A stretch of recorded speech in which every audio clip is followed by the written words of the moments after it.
Hi, Mike McKinnon here, Three Oaks Senior High. This is a video for 701A, wheels, tires, and hubs.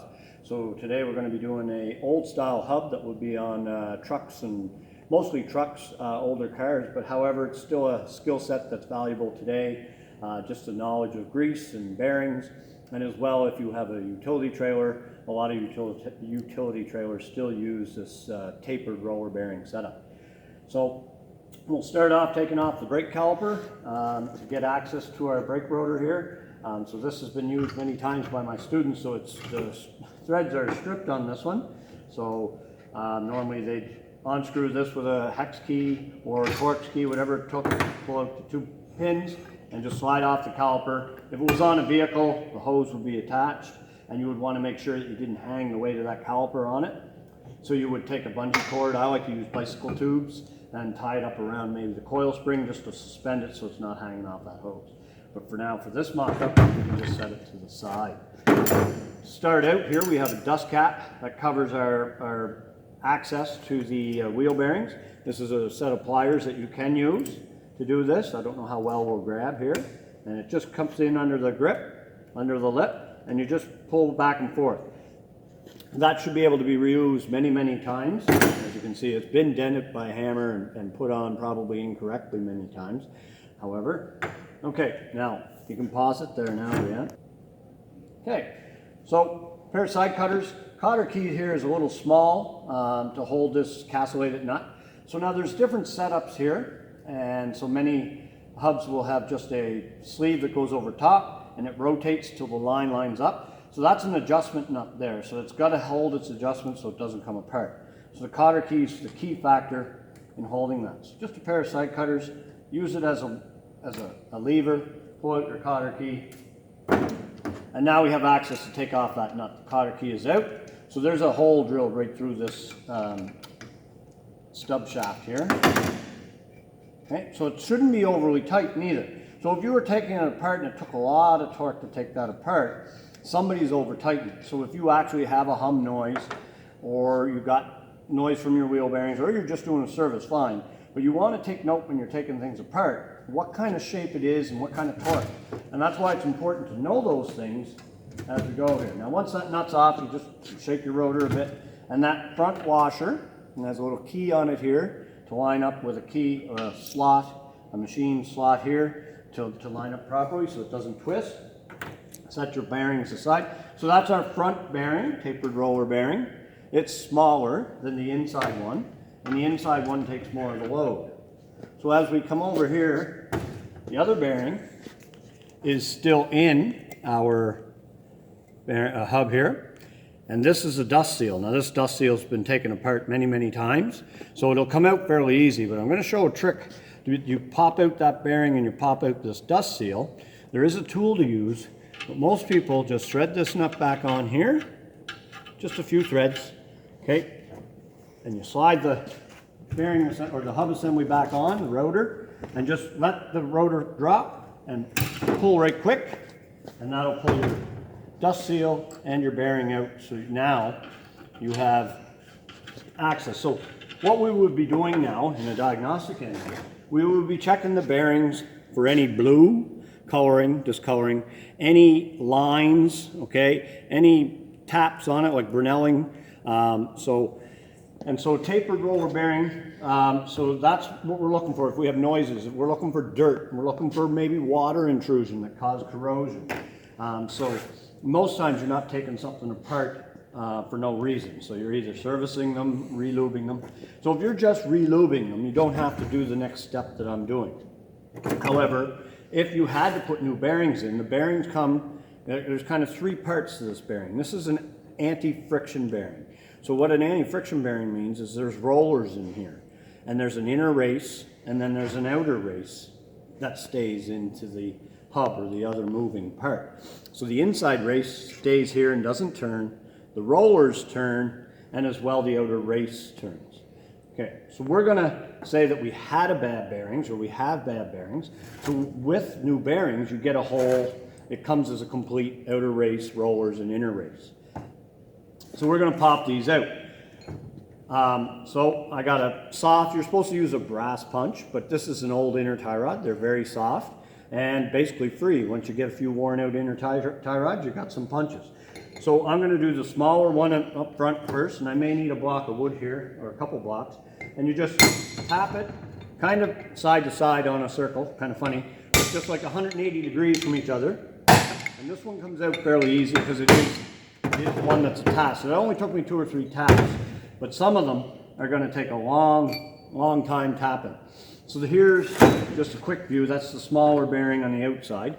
So there's our outer race, our rollers, and our inner race. So they go together as a unit.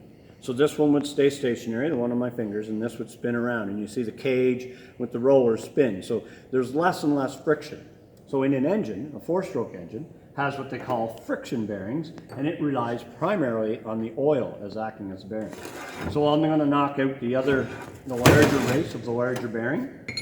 Just go in, same idea, change 180, 180 each time you hit. The race will come out. Okay, so now we have both races out, all bearings. This is completely disassembled at this point. So when we're putting the races back in, we have to be careful here. And come on in here and we'll focus just inside this hub here. So this is the larger race. So there's a little wedge right there, where my finger is. That's where that race has to bottom out to. And when you're hammering it in, you'll hear a distinct different sound when it hits the end. And hopefully we'll hear that whenever I do it here through the video. But the real important part is that wedge is only so wide. Now I've grinded here because of education. I've grinded here in case a student does it wrong and goes this way so I can get it back out again. However, though, that's not going to happen in a one that you're doing in a utility trailer or whatever. So I would say skinny side up. So the rotor is going to be facing up when you're hammering it back down. So skinny side up is the general rule there. And just remember, I took this out before I took these out. So if I did put this in, you do not even hammer it yet, I can't get it in. So that tells you there, should tell you there, that's the wrong way. So we're going to flip that around. I'm going to put in both races first, so we just did back and forth.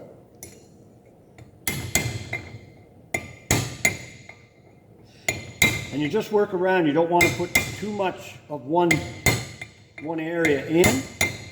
And then I'm going to get to another lip here, and it's going to be hard to line my punch up to get it down the full way. So right here, as you get here, you got to just touch the edge and get it by the lip a little bit. And then when you do, there's that distinct sound. Hear the difference there? You can tell I'm hitting something solid. So now I know my race is fully seated. So we'll do the same thing for the other one.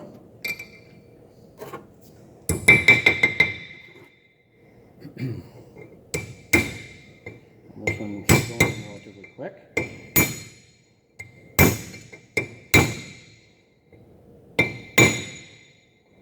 Now that sounded like it was in, but I'm not 100% sure yet because I'm right at a lip on the top part, so I want to make sure, there.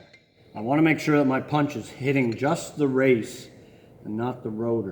Because I could just hit this and it sounds, oh, I'm seated. But if I'm on a wrong lip here, it's giving me a false perception of fully seated. So now both my races are fully seated.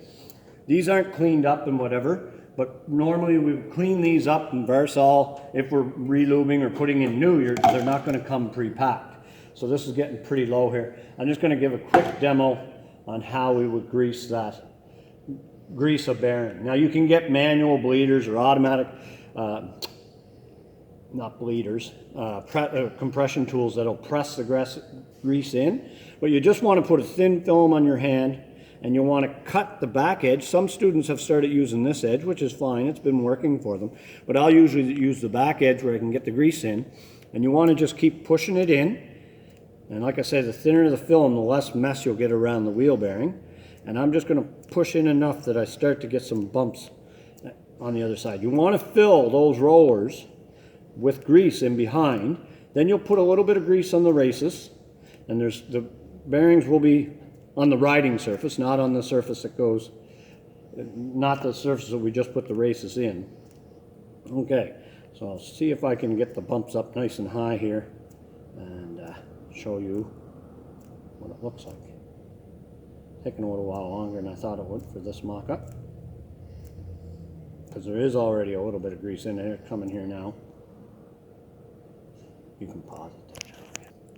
So there's the bumps I'm talking about. So as I would move around the bearing, these would go away because my thumb would be here to press them down. But I know that all these rollers are filled with grease now. So that's what I want you to show me as a student, that you're packing that bearing till the bumps show. Okay. So we would normally do both bearings there.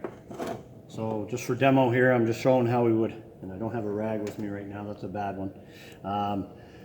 So now I'm ready. I got my outer races in and seated. So before, I remember the little trick I showed you here, before we put the rotor back on, we have to put our bearing, get the right end of the rotor here.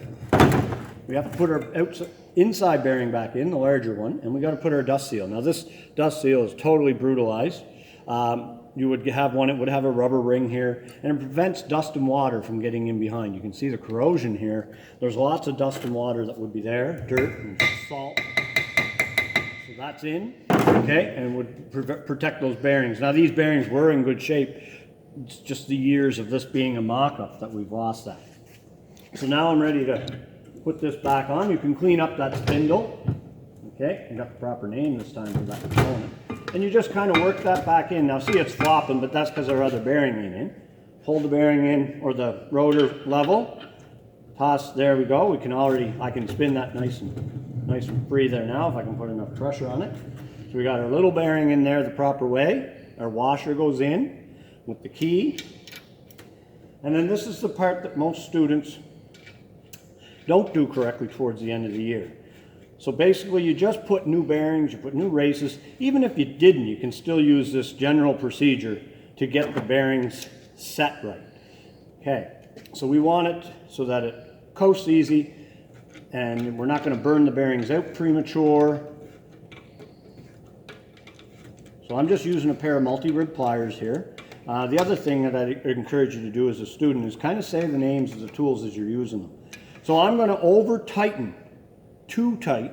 I'm going to over-tighten this, and that helps just seat everything. The excess greases that would be there. And then I'm going to spin. Now we got a noise there. That noise is that rusty bracket that I just showed you might be rubbing a little bit. So we kind of need to ignore that right now. But this is running smooth. That's kind of a sin. So anyway, so we got it there, but now we can't keep it like that because it'll cause those bearings to burn out prematurely when it goes going down the highway speeds. So now you just back it off till it's almost a little bit of play. You'll feel that it is loose, and then you go till it just kind of like tightens everything. Just fetches up is what I use as a term, and you just want to go a touch more. Now there is torque specs you will find for it, but a general rule is that this should be a good adjustment here. Now sometimes the issue becomes that your holes won't line up, and this one has two holes. There's a drilled hole here and a drilled hole here. So if you have to back it off to line it up, that's not so bad if it's just a little bit. If you have to go tighter, that's really not so bad, unless you're going too tight, and that's a feel that you got to learn, and that's what the course is for. So my cotter key does line up, so I am using a new cotter key. I'll reuse cotter keys if I feel they're strong enough. This one could be just 1/32 bigger. Okay, so this is 1/8, but we could go to a 3/32. And we want to bend that cotter key in a way such that it will not rub against the dust cap. So I got to bend this one or cut it. So sometimes what I'll do, only one needs to be cut. I like keeping this one straight because it holds that nut in a better spot. So you can just cut that off a little bit before, and now our cotter key's set. Okay, we're adjusted, the noise is still there. And then when you're tapping the dust cap on, and I'll be doing that in the task, you want to go to that double, not the turn. That's the strongest part of that. You really, you see how this was hammered. It really doesn't need to be hammered like that. That's it, and that'll stay. As that starts to get too loose, and you suspect it might fall off, you can add a little bit of Loctite around it, or just get a new dust cap. So that's it. We will put the caliper back on, but that's basically the wheel hub assembly done, packing bearings, and what you would do. Thank you.